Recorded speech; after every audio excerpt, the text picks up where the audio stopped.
et il me donne 12 mois de bonne conduite et il me libère immédiatement, celui-là. Il a tout de suite compris. Il me libère immédiatement. Le docteur Vaux, lui, il a rien vu. Lui, il est aveugle. Complètement givré, le mec. Alors, je vois ça, et je lui dis, au bout d'un moment, je lui dis, bah, de toute façon, c'est pas la peine que je vous parle, de toute façon, vous comprenez rien à ce que je vous raconte. Vous entendez rien, puis vous avez déjà votre esprit qui est fait, et puis vous vous en foutez complètement. Que j'existe ou pas, ça n'a fait aucune différence. Bon, bah, il comprend même pas ce que je lui dis là, bien entendu. Et puis je lui dis, mais de toute façon, mais vous lisez... Alors je lui balance Shakespeare dans les trous de nez. Mais je dis, mais vous lisez jamais Shakespeare, vous? Je lui dis, moi j'écris comme Shakespeare. Alors là, le mec, il me balance la boule merdeuse malodorante, qui prouve sa connerie, mais au plus profond du puits. Comme Rudolf Hess. Il dit, ah si, non, vous écrivez pas du tout comme Shakespeare. Moi je lis Shakespeare. Moi je lis Shakespeare. Je lis Shakespeare. Bah oui. Il lit Shakespeare, lui, exactement comme moi je lis les crottes de chien que mon chien Charlie m'a laissé dans le moment présent, le jour d'avant et le jour d'avant. Bah oui, je renifle les mêmes merdes, je suis capable de les lire. Mais le moment est passé. C'est des merdes des 2 jours d'avant. Donc quand monsieur, le docteur Vaux lit Shakespeare, il sait pas du tout ce que ça veut dire le moment présent. Qu'est-ce qu'il lit? Bah il lit les merdes que Shakespeare a pondues il y a quelque temps déjà, puisque Shakespeare, je ne sais même pas quand est-ce qu'il était sur la Terre, ce mec-là, mais on parle probablement de 1600, 1500, 1600, peut-être 1700. Donc il y a au moins 3 siècles. C'est des vieilles merdes. Bah oui, c'est comme celle de la Bible. Saint Paul aux Corinthiens, c'est des merdes qui datent de 2000 ans. Elles ont été pondues par monsieur Saint Paul quand il a écrit une lettre aux Corinthiens le matin du 5 novembre 2092 avant ma naissance. Ben oui, c'est ça, en 2000, il y a 2000 ans de ça pratiquement. Ah ben oui, c'était le moment présent à l'époque. Alors aujourd'hui, on renifle la merde, là, puis on arrive à en tirer quelque chose. Ben pour ceux qui ont du nez, parce qu'il y a des mecs qui n'ont pas de nez du tout. Ils sont pas capables de sentir cette merde en question là, elle ne sent plus rien il y a longtemps pour eux. Eh bien le docteur Vaux, il en est à ce point là lui. C'est une merde d'il y a 300 ans, la merde de Shakespeare, exactement comme la merde de Molière, exactement comme toutes les merdes que j'ai pondues moi depuis 5 ans, c'est des merdes qui datent de 5 ans. La seule chose qui compte, c'est ce que je suis en train de verbaliser là, en ce moment, dans le ventre du vent. Eh ben oui, le 24 du mois dit de janvier de l'an dit 2009 à 10h24 pour être exact. Et je suis entre Nice et puis Menton. Ben oui, entre Montreduc et Montmenton. Ben bien entendu, je suis en train de me balader sur le corps de la Marie-Franche libre.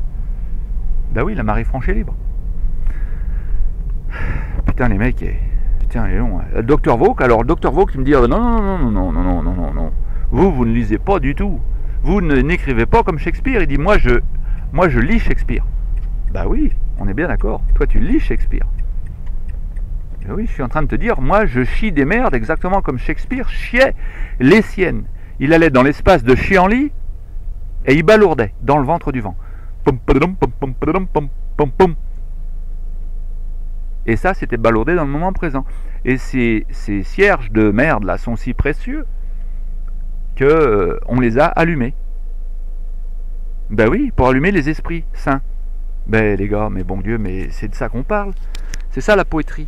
La poésie, il n'y a rien du tout, c'est du vent. Mais tout est dans le vent. Bah oui, il y a trop de gens qui parlent du vent dans toutes les chansons. Écoutez Roger Waters, Quand le vent souffle. Voilà le titre de sa chanson, Quand le vent souffle. Il parle des tours de croyance. Des gens qui disent c'est ma terre, it's my land, it's my sand, it's my band, c'est ma terre. Alors il met ça en rime, it's my land, it's my sand, it's my band. Tout ça, ça finit par and. Alors on prend la logique mathématique pour parler de l'émotionnel qu'on ressent dans notre caisse. Alors si je traduis ça en français, ça va devenir c'est ma terre, it's my land, c'est ma terre, it's my band, it's my sand, c'est mon sable. Alors terre et sable, ça ne rime plus déjà. Faut trouver autre chose. It's my band, c'est ma bande. Alors j'ai terre, sable et bande. Alors ça rime plus. Alors maintenant, il faudrait que je prenne d'autres potées de verre. Alors je vais commencer par exemple, je vais dire c'est ma terre. C'est mon verre de terre. C'est mon verre de bière. C'est pas le tien. Arrache-toi de là, t'es pas de ma bande, casse-toi tu pues et marche à l'ombre, ça c'est Renaud. Ben oui, mais c'est ça la poésie. Je suis obligé d'employer du langage spirituel pour parler des images spirituelles en accord avec Saint Paul aux Corinthiens qui nous a pondu ça il y a 2000 ans déjà. Donc pour en revenir au docteur Vaux, ce trouduc malodorant, de type Rudolfes, oui, Rudolfes, Rudolf de Reindeer, Mr. Fess, ben on peut dire ce qu'on veut, de toute façon, ça change rien, parce que je suis en train de traverser le moment présent. Et dans le moment présent, je peux déféquer des merdes autant que je veux sur la pelouse, de qui que je veux, quand je veux. Ensuite, la personne va les sentir, et va les sentir avec son nez à elle. Si dans son nez, il n'y a que de la misère, elle va sentir de la misère. Si dans son nez, il n'y a que du bonheur, elle va sentir que du bonheur. Et puis, elle peut swinger, comme on dit, se balancer entre les deux. Un coup du bonheur, un coup de la misère. Un coup de la misère, un coup du bonheur. Ça va dépendre du moment. Là, je viens de Nice, là, et puis je passe devant un magasin, et j'entends une nana qui dit à une autre nana, on va aller faire du shopping, ça va nous remonter le moral. On va aller faire du shopping, ça va nous remonter le moral. Alors, elle se remonte le moral en buvant des bulles de coke, comme le David Livien. Mais non, mais le moral, il faut aller le chercher dedans, c'est dans la caisse que ça se passe. Il est là le moral. Tu t'assois devant la mer, et tu regardes la mer. Et tu vas voir que ton moral va remonter tout de suite au plus haut de son firmament. Tu n'as pas besoin de dépenser d'argent. Moi, on est beurré à... Alors, revenons-en au docteur Vaux. Ce bon docteur Vaux, je lui dis, moi, j'écris comme Shakespeare. Il dit, ah non. Je suis en train de lui dire quoi, moi? Je suis en train de lui dire, moi, je défèque exactement comme Shakespeare. Je me mets dans l'espace de défécation et je défèque. Et une fois que j'ai déféqué, ben, c'est fini. Alors lui, il me dit, ah non, moi je lis Shakespeare. Il est en train de me dire, non, moi je lis toutes les merdes à Shakespeare, et comme je sens du malheur dans ma caisse, eh bien toi, tu dois être malade dans ta tête de con. Donc il va falloir absolument qu'on te donne des médicaments. Et il me dit, on va vous filer du produit chimique qu'on appelle du lithium B, parce que vous êtes en dehors des normes. En dehors des normes. Je sais pas lequel des deux qui est en dehors des normes. Lui, il est complètement enfoui dans la norme de sa connerie. Voilà la réalité. Fabuleux, non? Alors après, le reste, c'est de l'histoire. Hein. Je veux pas marcher dans leur combine. Je fais la grève de la faim. 8 gorilles viennent me prendre de force et me foutent leur bite épaisse dans mon trouduc merdeux. Ils se prennent de la merde, encore une fois, plein la gueule. Parce que je leur dis. Je leur dis, mais je les compte en plus. Je dis 1, 2, 3, 4, 5, 6, 7, 8, tout ça pour moi? Je dis, les mecs, mais vous êtes beurrés? Ils comprennent rien. Complètement oxy, les mecs. Alors ça c'est sans parler de Colin, ça c'était mon infirmier qui vient s'excuser une demi-heure avant. Il dit, Jean-Paul, je suis désolé mais on va te prendre de force. Ben oui, on va te prendre de force, on va te sodomiser de force, on va t'enculer de force, on va te foutre une injection médicamenteuse dans le culte, dans ton trouduc merde. Ben oui, c'est terrible. Ben non. Et on va prendre une nurse pour faire ça. Alors on va lui dire de mettre son doigt très gentiment de façon à ce que ça te blesse pas trop. La pauvre, elle n'a pas osé lever les yeux sur moi pendant 2 semaines. Et il y a un gros gorille des forces de sécurité qui faisait partie des 8 qui est venu me voir aussi une demi-heure avant, en même temps que Colin. Il m'a dit, Jean-Paul, je suis désolé.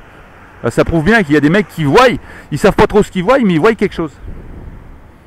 Par contre, ils marchent à fond dans le système. Alors vous allez me dire, oh bah oui mais, on remet ça encore. Alors docteur Vaux, voilà. Alors le moment présent, c'est ce qu'on a là, maintenant. Demain, ce sera un autre moment présent.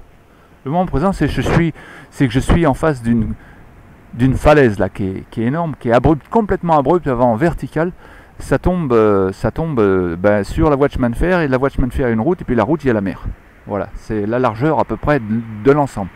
C'est toute beauté. C'est entre Nice et Monaco. Et je m'en vais sur l'Italie. Alors je voulais vous faire ça parce que dans le moment présent, voilà mon ressenti. Et je vis le moment présent à fond. Alors moi, des gars comme Dr Vaux, j'en fais. Alors Dr Vaux, il en vient à la conclusion que j'ai besoin de... Lui aussi, que j'ai besoin de médication suite à... Bon, le reste c'est de l'histoire, de toute façon on va pas remettre ça. C'est tout le temps la même connerie. Je peux en étaler de la merde là-dessus, c'est vraiment pas difficile. Merci pour l'opportunité d'expression. À plus les greluches. Bye for now.